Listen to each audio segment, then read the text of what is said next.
From CGTN headquarters in Beijing, this is The Hub with Wang Guan. Hello and welcome to The Hub. I'm Wang Guan in Beijing. As the Trump administration intensifies export restrictions on China, particularly in advanced semiconductor technologies, U.S. companies are facing mounting pressure. In this high-stakes environment, American chip giant NVIDIA is reportedly set to launch its B30 CPU in China this July. The chip is believed to be specifically designed to bypass Washington's increasingly stringent AI export controls. Tailored for a market under growing strain, the B30's release could significantly reshape the global semiconductor landscape. It raises critical questions, though, especially in terms of implications for AI innovation. And how will it impact the escalating U.S.-China tech rivalry? Also, what does it signal about the evolving balance of geopolitical power in this digital age? Now, to break it all down, we're pleased to have a panel of guests to discuss all these questions. Joining us from Washington, D.C. is Paul S. Triolo, partner and senior vice president for China and tech policy lead from DGA Group. From Beijing, China, we have Andy Mok, senior research fellow at the Center for China and Globalization. And from Shanghai, we have Professor Shen Yi, director of the International Research Institute of Global Cyberspace Governance at Fudan University. Professor Shen Yi, let me go to you first. This sounds like a welcoming gesture expressed by Jensen Huang and NVIDIA on the part of the United States tech firms to be able to export and produce this certain type of a chip to China. But we know that it is not the most sophisticated chip. It is not the most advanced chip. What do you make of NVIDIA's decision to export B30 CPU to China this July? B30 GPU produced by NVIDIA, it's kind of compromise actions for this company to making a very tough decision during this very sensitive age, which means NVIDIA need to balance its market interest and the requirement from the U.S. government, which restrict to export the most advanced AI chips to China. But frankly speaking, because United States draw a very thin line, the red line is very thin, it means that if these chips is qualified to export to China, that means it will be less competitive in the market. Actually, if you inquire consulting with those inside peoples, they will tell you the technical aspect of these new design chips is not that advanced, especially comparing to those China-made chips represented by those AI chips from Huawei companies. It will be difficult for these B30 chips to ensure that NVIDIA can continue its market advantages inside China, unless the U.S. government builds some modification to its restrict policies. Otherwise, in future, with the rising of the China-made chips inside China, those NVIDIA-made specified for China chips will be less and less competitive in the market. Professor Shen, very quickly, as you pointed out that insiders say that this type of B30 CPU is even less advanced, less sophisticated in some aspects than China's own Huawei chips, then what good to be had by importing and having this chip for China? Frankly speaking, no reason. It's just kind of for NVIDIA company, it's a very reasonable choice because they want to they cannot afford the risk that they completely withdraw from China's market.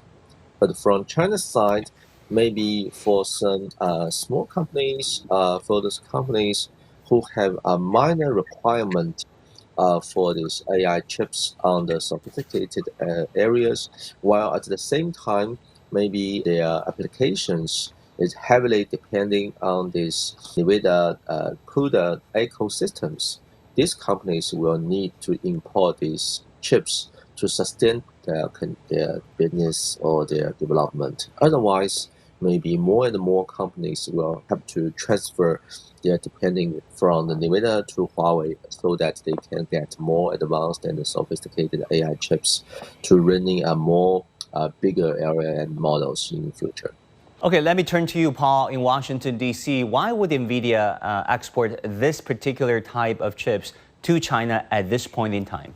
Earlier this year, there was discussion within the U.S. government, and late last year, of changing again the performance parameters to capture the H20.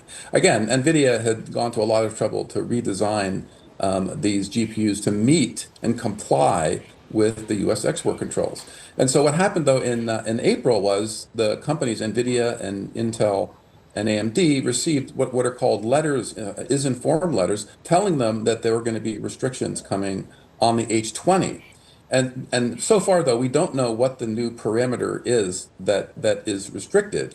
Typically, after these letters are issued, the Commerce Department will come out with a very specific rule which will define what the performance parameters are that would require licenses with a presumption of denial of the licenses. So we still don't know that for the H20. So now we have NVIDIA saying they're going to redesign another of their GPUs to comply with a rule that we don't really know what the rule is. Now, my speculation is that probably the new rule will require that NVIDIA not incorporate high bandwidth memory into its GPUs that are sold to China. But again, I'm just speculating on that because we don't know what the actual parameters are. We don't know what NVIDIA is designing to comply with. And so it's hard to make a judgment about what exactly the performance parameters of the B30 are going to be, and therefore how useful it will be to Chinese companies. But Professor Shen is correct in saying that it's probably going to be obviously more limited in terms of performance than even the H20. And if it's not using high bandwidth memory, for example, then it may not be suitable at all for training. It still could be useful for things like inference. And again, yes, many of the companies in China that are using NVIDIA GPUs are sort of tied into the NVIDIA ecosystem, particularly the CUDA language and support environment, which is used for acceleration and is widely used all over the world by AI model developers. So we're sort of in an interesting position where we don't really know exactly what the B30 is.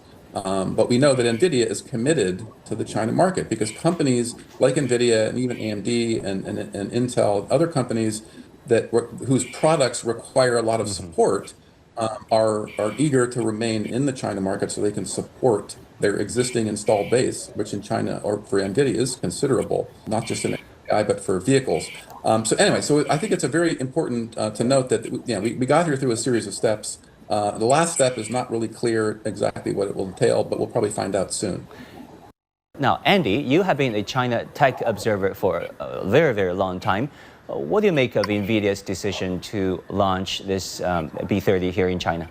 So first of all, from NVIDIA's perspective, this is very, very profitable. So their margins are astronomical. And as you mentioned, China's an enormous market for them. At one point, I think they had more than 90% market share. Now it's fallen to 50% or less. The second reason is strategic. As Jensen Huang has said, if you do not compete in the China market, you're giving space to companies like Huawei to develop globally competitive alternatives, which could be in the long term an existential threat for NVIDIA. So that's what we have going on from the NVIDIA side. Now, why are Chinese companies buying this? So even though the hardware, the chips themselves are not as high performance, I'll use a very old school example here. So if you've been using PCs with Intel processors and a Windows operating system, you're trained, you're used to, you're efficient at using these. And this is what NVIDIA offers, I think, as the professor and as Paul alluded to, that NVIDIA does not just sell chips. They sell an entire system, including CUDA, which is a software package, and also a lot of software libraries as well, that makes the engineers, the people that work on these, use these NVIDIA chips much more productive. So there's still a very powerful incentive for Chinese businesses to use NVIDIA chips. Now, the wrench here, the monkey wrench here, is that the U.S. government keeps changing the goalpost. So it would not be surprising at all is that we may see 6 months from now, maybe sooner, new regulations that ban this latest iteration. And I want to make a quick point here, Guan, I think is super, super important. It's important to focus on these components, but this really is a systems engineering problem, meaning that it's a transdisciplinary, integrative, holistic project developing world-class AI that can be implemented at the enterprise and at the consumer level. And this is a skill set that China has excelled at. Making long-term plans, breaking them down, where you're incorporating not just technology, manufacturing, policy, finance, et cetera, in an adaptive way. So this is, again, why I think despite these, I would call them road bumps, that the U.S. has thrown to try to slow down China's technological rise in artificial intelligence, we've seen astonishing breakthroughs. Exactly. Professor Shen Yi, Huawei CEO Ren Zhengfei recently said this. He said that China can achieve advanced computing through chip stacking and clustering, despite U.S. restrictions and export control regimes. And guess what? NVIDIA's Jensen Huang echoed that view. How do you assess their assessment, and really, how can China carve out its own path when it comes to high-tech advancement? The most difficult part of the development of China's own version of this AI, either hardware and software, definitely is not a technical problems, but a market problems. Because China is a developing countries and the United States is a developed countries. So the U.S. company like NVIDIA used to enjoy a leading positions in Chinese market. In the industry like AI or those ICT industry, the leading companies, they generally take the majority part of this market. Any newly emerging markets, any newly emerging companies, for example, if Huawei want to produce some AI chips, the toughest part is how to persuade the markets to accept their products. If they can't, they cannot build a cycle, which means the investment, the profits from the markets, and more investment on the research. The main purpose of U.S. policies is want to slow down on China's companies and industry on these AI areas. But what they made is kind of export control. And then the Chinese companies, the Chinese markets cannot access to the latest or the most advanced, most sophisticated productions from companies like NVIDIA. And then at the same time, these markets lead to Huawei, make Huawei the possibilities to access markets and to develop their own productions.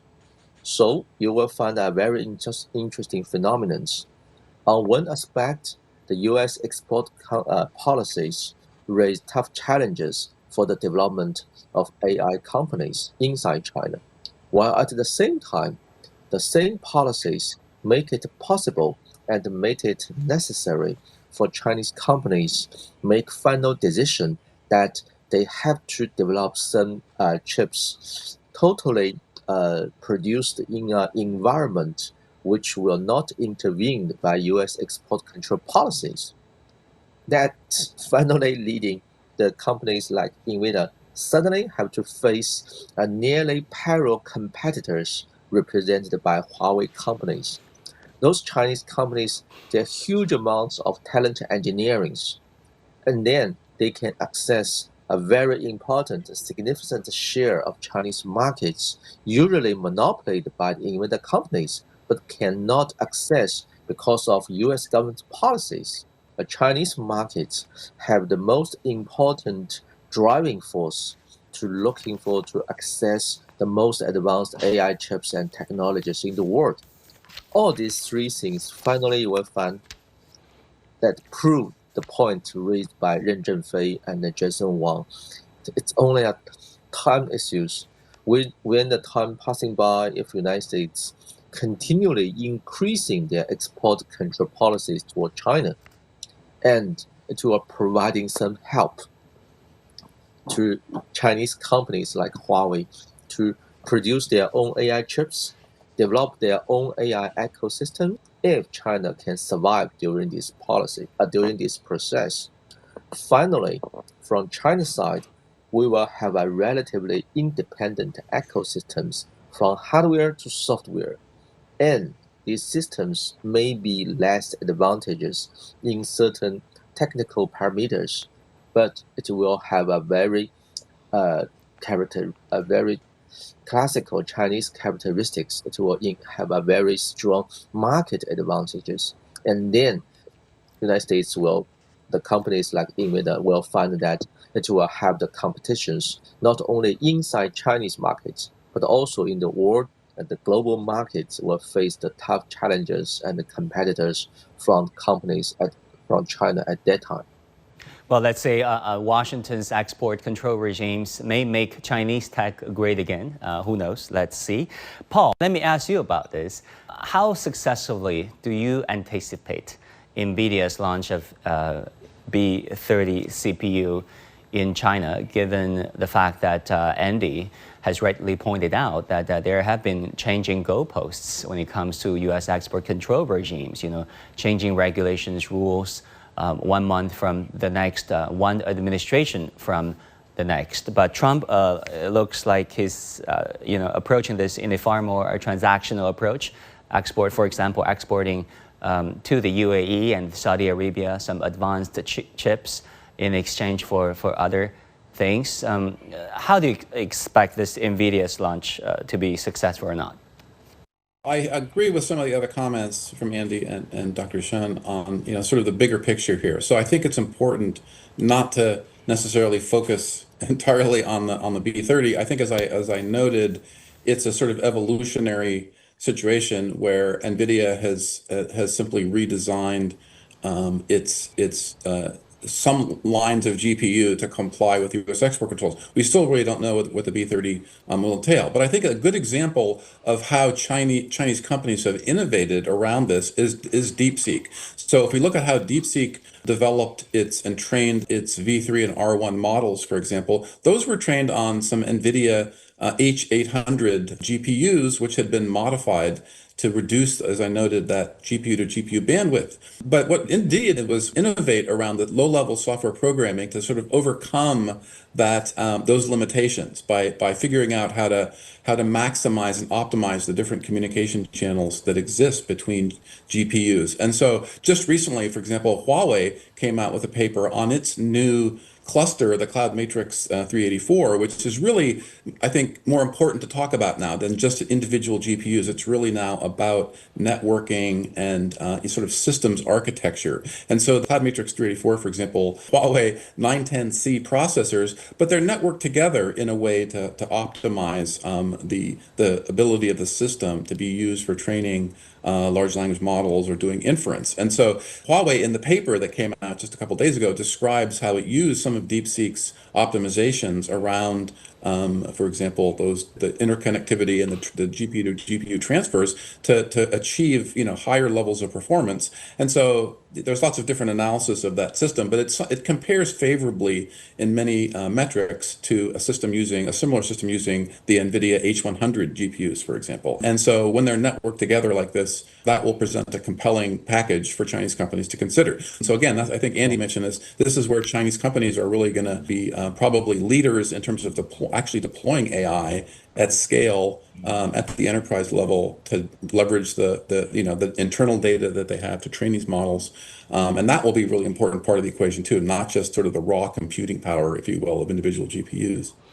Andy, let me ask you about this. How much of a containment strategy do you see Trump and his close-knit circles are following a few months into his second term? And how far do you think Trump would go, judging from his mixture of transactional approach versus the national security establishment insisting him on having this persistent long-term containment strategy vis-a-vis China? Well, Wang Guan, I think from a political perspective, this is a very important question, and there seems to be two camps here in the Trump administration. So the first is that China is the main threat, and the U.S. needs to concentrate all of its resources to contain China. And this is perhaps best epitomized by people like Elbridge Colby, who's been articulating this approach for a number of years. On the other hand, I think the U.S. is getting pulled into other conflicts like the recent one between Israel and Iran. But I want to quickly point out here, to go back to this AI question briefly, we have to look at this, Juan, and say, look, if SMIC had access to ASML's extreme ultraviolet lithography machines, they would be a global leader, probably surpassing TSMC. If HiSilicon, which is Huawei's chip design company, had access to TSMC foundry manufacturing capability, it probably would be the global leader.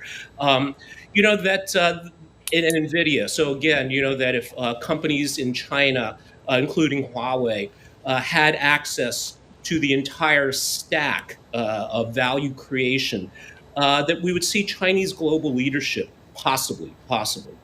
So I think this then makes this. I called these speed bumps, but they are significant challenges, and I think China is overcoming them.